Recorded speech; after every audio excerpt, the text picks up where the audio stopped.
kapatid, ngayon ay 31 of January 2024. Update po. Pinapaayos natin yung CR.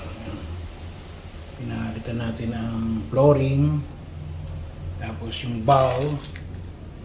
Yung bowl ay sira na.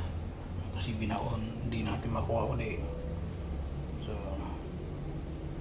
pinalitan na natin. Hindi buhos na lang. Ito po yung kabila. I-ayos din natin to.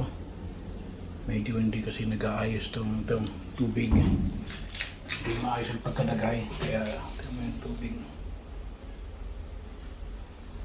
So i-ayos din kahit nadibuhos na lang.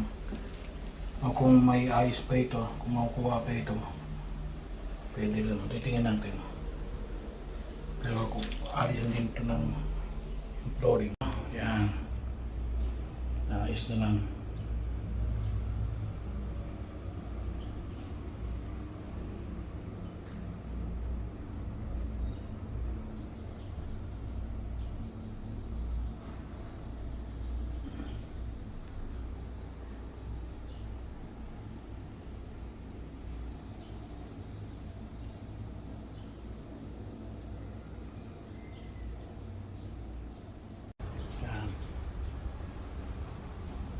Ating CR hanggang hindi pa maayos-ayos.